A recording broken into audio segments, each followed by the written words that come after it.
કે આપણે આ દેવી પૂજકનો બૈરા મરી છે એટલે અહીંના કોઈ ધારાસભ્ય કે નગરપાલિકાના પ્રમુખ આજાનો ટેકો નહીં પકડે, હાથની બાવડું ચાલે.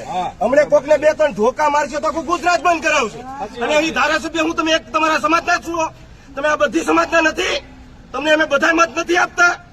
હું એક જ તમારો સમાજ જ છે, તમારો એક જ સમાજ છે અને ધોકો મારે તો પડકે ગુજરાતમાં તમામ પબ્લિકને એક થઈ જવાનું. તો આ પણ પબ્લિક તમારું જ છે, તમારો જ મતદાન છે.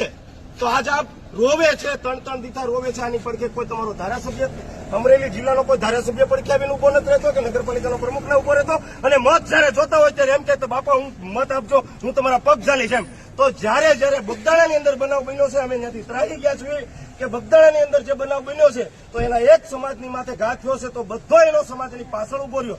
તો હું તમે એક જ સમાજના ધારાસભ્ય છો, આ બીજો સમાજ તમારો નથી. તો અમે અમારા સમાજનો હવે ધારાસભ્ય ઉભો કરીએ ગુજરાતમાં.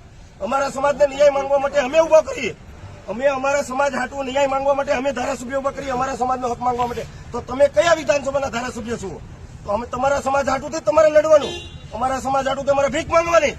અમે આ સહન નહીં કરી દેવામાં આવે અને આવનારામાં અમે આ દેખાડી દેવું. એની કરતા આ જે સમાજને જે પીડા છે અત્યારે એ પીડા અમે જરાય પણ સહન નહીં કરવી. અને આ ડોક્ટરે જે પણ આ બૈરાની કોથળી નું ઓપરેશન કરતા અને એની જે નસું તોડી નાખવામાં આવી છે અને જે બૈરા ખલાસ થઈ ગઈ છે, પહેલા તો એ ત્રણેય ડોક્ટર અહીંથી સસ્પેન્ડ થવા જોઈએ અને એની માટે એફઆઈઆર થવી જોઈએ.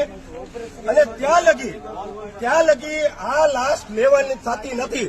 એ મરી ગઈ પણ પાછળની કયક બૈરાઓને સુખી કરી દેવાની છે, પણ આ લાશ લેવાની થતી નથી. અને આ શાંતાબા જનરલ જે હોસ્પિટલ અમરેલીનું જે સરકારી હોસ્પિટલ છે તો બધાયના માટે છે. આજ પીએમ કરવા માટે ભાવનગર જવું પડતું હોય તો અમારે બધાને એમણે ફાફા દબવાના. પણ આ બગદાણાનો શબ્દ અમે હવે સહન નહીં કરી લેવી, કારણ કે તમે એક તમારા સમાજ હાટુથી તમે આખા એક ખોટી હાટુથી તો અવડી બૈરા 5-5 બાળકો કેટલા મર્યા? 6 જણા મર્યા. એક બૈરાન પાછળ 5 બાળક મર્યા આની પાછળ. અને આજ અહીંયા બિચારા પગે લાગે છે કે અમારો ન્યાય કરાવો, અમારો ન્યાય કરો. તો આ ધારાસભ્ય તો ઉભા નહીં થાય, અમરેલી હોય કે જૂનાગઢના હોય કે કોઈ પણ ધારાસભ્ય આજ ઉભા નહીં થાય, કારણ કે અમે એના નાગરિક નથી ને, અમે એના નાગરિક નથી. તમે તમારા સમાજના જ ખરા ધારાસભ્ય છો, અમે અમારા સમાજના તમે ધારાસભ્ય